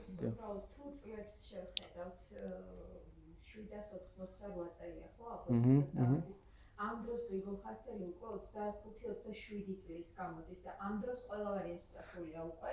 ხო, ალბათ. რომ ანუ გრიგოლის წასვლის მერე მოვიდა ხო საერთოდ კი ბატონო თუ ისე უხეშად შევხედავ მე არ ვიცი განმკლოვია ეგ მაგრამ საინტერესოა კი აი მასე აი გრიგოლის წასვლის მერე რომ შეიძლება და ყოფილიყო ხო მაგრამ ისე რა მაგარი იქნებოდა რა გიორგი მერჩულეს აბურო ეხსენებინა ძალიან მაგარი იქნებოდა მათი შეხვედრა და რაღაცა და ჩვენ ხო რაღაცა ორი დიდი ადამიანი ვაუ ხო სხვა რაღაც დგას ეს რიგში და კიდე 80 არა მაინც ამ შანსს არ გაუშვებდა მე ფიქრობ ხო ითხოვდა რომ აი აბოს უსმენდა და აბოსთან ერთად ახლა მაგალითად თბილისის რაღაცა ხედებთან დაჯდნენ და ყავა მოსვეს ან რაღაცა მე ამას სიყვარულით ვამბობ რასაც ვამბობ იმიტომ რომ ეს არის არავითარი დაკნინება რა თქმა უნდა ცოტა უტრე ხო პოსტმოდერნისტული გააზრება ხო კი ხო აი თქვენ რო ბრძანეთ ესე განსწავლული იყო აშკარად აბო ჩამოდის აქ სწავლობს ამ ყველაფერს ხო საინტერესოა ეგ თემა ხო მისი განსწავლულობა სწორედ ეგ არის რომ ანუ მან ეს არ არის შემთხვევითი ადამიანი რა გონების კაცია ყველანაირად ამკობს იოანეს აბანიძე რომ არავინ არ თქვას რომ ის იყო უმეცარი უვიცი და რაღაცა გონებრივად ტლუ რომელსაც უცებ თქვა დედა ის რა დავინახეო რაღაცა რაც შეეხება რატო გადაწყვიტა კიდევ ის რომ ესე იგი რომ გამხდარიყო იცით ზოგჯერ მაგალითად იმაში ამბობენ ხოლმე მასწავლებლები ზოგჯერ ცოტა წაუცდებათ ხელი და ენა თუ რაღაცა და გადადიან ქადაგებაში განსაკუთრებით იქ სადაც ვთქვათ მუსლიმი მოწაფეები არიან ხოლმე უბრალოდ აქ ჩემთვის მთავარი არის ის რომ აბო დაინახა ჭეშმარიტება ქრისტიანობაში ხო დაინახას რომ ამბობ ეს არ ნიშნავს იმას რომ ქრისტიანობაში ჭეშმარიტება არ არის ქრისტიანობაში არის ჭეშმარიტი მაგრამ როგორც ქრისტე ამბობს რომ ესე იგი ვინც დააკაკუნოს მისთვის გაიღოს ხო ანუ დააკაკუნო და განგეღოს და ასე შემდეგ ხო აბო ამის მიზეზი ხო ნერსე იყო თავის ცხოვრების წესი ტრიგერი იყო ნერსე ახლა ცხოვრების წესით რა გითხრათ ნერსე მაინც ერისკაცია თუმცა რა თქმა უნდა მისთვის იდეალი არის ესე იგი სასულიერო ცხოვრება და ასე შემდეგ მაგრამ ერისკაცია სასულიერო პირი არ არის და მაშინდელი ახლა საკითხავი ძირითადად იქნებოდა ძირითადად ალბათ ან რა ვიცი საისტორიო რაღაცეები და სასულიერო მწერლობა ხო ჰაგიოგრაფია მამათა შეგონებანი პატრისტიკა ჰიმნოგრაფიას კითხულობდნენ და ასე შემდეგ ანუ მათი სააზროვნო წიგნები და მოცემულობა იყო ეს ამიტომაც როგორც ახლა განსწავლული ადამიანი იმიტომ რომ თუ არ განისწავლებოდა ვერ იქნებოდა მეფე განათლებული კაცი იყო და რაც იცოდა ის მოყვა ამაზე და თან ახლა არაბული იცის ხო იმიტომ რომ აბოს ელაპარაკება არაბულად და ასე შემდეგ ახლა ყურანიც ექნებოდა უცილებლად წაკითხული შანსი არ არის რა იყოს და იქცევა ტრიგერად მისთვის ასე ვთქვათ მის ცნობის მოყარეობას აღვიძებს შემდეგ ჩამოდის და აქ უკვე საფუძვლიანად სასულიერო ხალხისაგან იმაშვება სწავლობს ხო იმას ვამბობდი რომ აბობ დაინახა რომ მის პიროვნებას ქრისტიანობა უფრო ესადაგებოდა რა რაღაც აწუხებდა ისლამში რაც არ მოსწონდა როგორც ასეთის მაგრამ მოვიდა და თქვა აი როგორც ევსტათი მცხეთელმაქნა ხო გვირობანდაკი იყო მანამდე ერქვა ასეთი სპარსი იყო ქურუმის შვილი ანუ ხო მომავალი ქურუმია თვითონაც მაზდეანური ხო ელიტაა თან სასულიერო ელიტა საერო არ არის მაგრამ რაღაც არ მოსწონს რა იმიტომ რომ დრო შეიცვალა გარკვეული რაღაცა კითხვები გაუჩნდა ხო და იკითხა ვერა მე დაიწყო გამოძიება შეისწავლა იუდაიზმი მე შეისწავლა ქრისტიანობა და მოეწონა ეს უფრო და მე რა ხდება ანუ რომ მომეწონა არ არის უკვე ეგრე რომ მარტო მომეწონოს და ვაუ რა მაგარია რაღაცა მე მოდის რომ პრაქტიკაში განიცადოს ეს ყველაფერი მოდის და ის იმხელა ქურუმის შვილი მთავარი ქურუმის შვილია თან ჩამოდის და მეხამლეთ იწყებს ანუ მეჩექმეთ აქ რაღაცა წაღებს და ქალამნებს კერავს ხო შეიცავს მე ცოლს რაღაცა და აქაც დაეტატიკება პოლიტიკურად იმას მარცხანებს პირველი გამოუშვებს მე ეს მაინც არ ჩერდება და მე მეორე და მთელი თემები აქვს ხო ანუ ინდივიდუალურია ხო ხსნა ნებისმიერ რელიგიაში რა არ არსებობს ის რომ მე ამის აღმსარებელი ვარ და ხსნა უცილებლად მექნება ეს არის ძალიან ინდივიდუალური დამოკიდებულება და რწმენა იმისა რომ ესე იგი კი ეს არის ნამდვილად ჭეშმარიტი რომ ესა შენ გაქვს ეს რწმენა თუნდაც ბუდისტის მიმართ და არ ხდები ბუდისტი ან არ ხდები ქრისტიანი არ ხდები მუსლიმი მაშინ უკვე ორმაგი ცხოვრება იწყება რომ ანუ სულიერად სხვას აღიარებ მთელი შენი შინაგანი მოწოდებით მაგრამ გარეგნულად სხვას მიყვები, ხო? ანუ შუაშისტი გამოდიხარ, რაც ძალიან ის არის, ხო? ძალიან ცუდია. ტრადიციული მომენტიც დიდ როლს თამაშობს ხოლმე, რომ ვერ დათმო. აი ეგ კარგი თემაა, იმიტომ რომ რატო არის ხოლმე ახალმოქცეული უფრო მეტად მორწმუნე ვინმე ამ რელიგიის წიაღში დაბადებული ადამიანი, იცით? იმიტომ რომ რელიგიის წიაღში დაბადებული ადამიანი იმ გარემოში იზრდება რა, ანუ კლიშეებს იღებს. მაშინ როდესაც რჯულზე მოქცეული, ახლად მოქცეული ადამიანი ამას ცნობიერად და სულიერად აკეთებს, ხო? ანუ ის ამბობს, რომ თქვათ, აი რატომ მინდა რომ გავხდე მაგალითად ისა რა ქვია, ქრისტიანი ამ შემთხვევაში, ხო? მან უკვე იცის, ის ძალიან გრძნობს. ამიტომაც ხდება ხოლმე, რომ ივანე საბანიძე რომ ამონათებს, რომ თქვენ აი დაიბადეთ მამით და ქრისტიანი მამით და მაგრამ ისეთი არ ახარ. ეს ფსიქოლოგიურად ძალიან ის არის, როგორ გითხრათ, გასაგებია ის, რომ რატომ არ არიან, ანუ რატომ არიციან ქრისტიანობის ფასი ქრისტიანებმა. ეს ძალიან იმიტომ რომ იმას მზა კლიშეებით მიეწოდა, მას არ აღმოუჩენია ქრისტიანობის კეთილშობილება, ჭეშმარიტება უფრო სწორად, ხო? ვინემ იმიტომ რომ იმან იცის რატომ დაუტევა ის და რატო გადმოვიდა. ამიტომაც ის უფრო მტკიცე იქნება, რა თქმა უნდა. ხო, იმიტომ რომ ის არჩევანით მოვიდა. ამას არჩევანი არ აქვს, ამას დახვდა მზად. მთელი თემებია და ზუსტად ასეა, როდესაც ჩვენ რატომ ვამბობთ, რომ კომფორტის ზონიდან უნდა გახვიდე? კომფორტის ზონიდან გასვლა ნიშნავს, რომ შენ კლიშეებიდან გადიხარ და სულ ახალ ვითარებაში იმაშვები რა, აღმოჩნდები და მე იქ ირჩევ რა გინდა შენ და როგორ გინდა ეს. რა თქმა უნდა, ეს არ გამორიცხავს, რომ დაბადებით ქრისტიანი, მუსლიმი და ასე შემდეგ არ შეიძლება იყოს მართლა ჭეშმარიტი მორწმუნე, მაგრამ მორწმუნეობა იწყება სწორედ ეჭვებით და კითხვების დასმით და მე პასუხების ძიებით, ხო? და მე იმის გაცნობიერებით თუ რატოა ის შენთვის ძვირფასია, მორწმუნემ უნდა დასვას ეს კითხვა. მაგრამ სამწუხაროდ ხდება ხოლმე ის, რომ ამ კითხვის დასმა ცოდნად მიიჩნევა, ითრგუნება ეს, ანუ გინდა კითხვა დასვა, მაგრამ ამბობ რომ არა, მკრეხელობა ეს არ შეიძლება და ეს უნდა იყოს. აი მაშინ უკვე აღარ იბადება ადამიანი. მე მგონია რომ მაინც ადამიანში როცა არსებობს ეს მოუსვენრობა, ესე რომ ვთქვათ, კითხვების, ხო? ხა ვერაფერი ვერ შეიზღუდავს. არიან ადამიანები, რომლებსაც არც ვითარდებიან, კარგი გაგებით, გონებრივად და რაღაცა ინტერესებით და არც დასვავს კითხვას არასოდეს, მაგრამ ვიშიც ეს მოზღვავებული არის, ვერც ტრადიცია გააჩერებს, ვერც ვერაფერი. ხო, ამიტომაც აქედან კი ბატონო, აქედან იწყება ხო კრიტიკული აზროვნების თემა ის არის, რომ მაგალითად მე რომ ამას ეს რო ასე მწამს, მე ასე უნდა ეს მართლა მწამს, ასე ან რისიც მწამს მართლა ეგ არის, მე ალუდა კეთილაურობა იწყება იქ. არა, შანსი არ არის, ანუ ეს რელიგია თვითონ რა თემაა, ხო? აზროვნების პროვოცირებისთვის არის მოსული, ხო? ის რომ შენ გაგათავისუფლოს. ამ ცანი ჭეშმარიტი რას ნიშნავს, რომ მიიღე კი არა, ანუ გაიაზრე ჭეშმარიტება. და მე ის შენ გაგათავისუფლებს, ანუ რისგან გაგათავისუფლებს, ძველი წარმოდგენებისგან, კლიშეებისგან გაგათავისუფლებს. სწორედ ეგ თემა, ანუ დრიტა ხალხო ყველაფრის, ფილოსოფიის, რელიგიის, რა ვიცი, სხვადასხვა რაღაცეების, სწორედ არის ის, რომ ჩვენ მიახლოებით მაინც გქონდეს წარმოდგენა და მივესწრაფოდეთ სულ იმ ჭეშმარიტებისკენ, სამართლისკენ, სამართლიანობისკენ. იმიტომ რომ სადაც სამართლიანობა არ არის, სიყვარულიც არ არის, სადაც სიყვარული არ არის, სამართლიანობა არ არის. მთელი ეს თემა ქადაგებაში გადაგვივიდა, ჩვენ გავეჭერით იმაზე, სუბორდინაცია თუ რაღაცა ის დავარღვიეთ მგონი.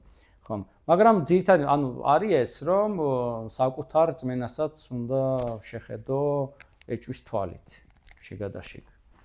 ხო, იმიტომ რომ და როდესაც აღმოაჩენ, რომ შენ სულს ესადაგება უფრო სხვა წვრთნა და შენ თავს აღმოაჩენ მასში და ბედნიერად იგრძნობ შენ თავს იქ, შენ ერთი დღეც არ აქვს უფლება ის, რომ ძველ წმენაში დარჩე. აი ეს არის. ამის თავისუფლება უნდა გქონდეს, მაგრამ ცეცხლითა და מחვილით ასე ვთქვათ დაგავენ ხოლმე ასეთებს, ხო?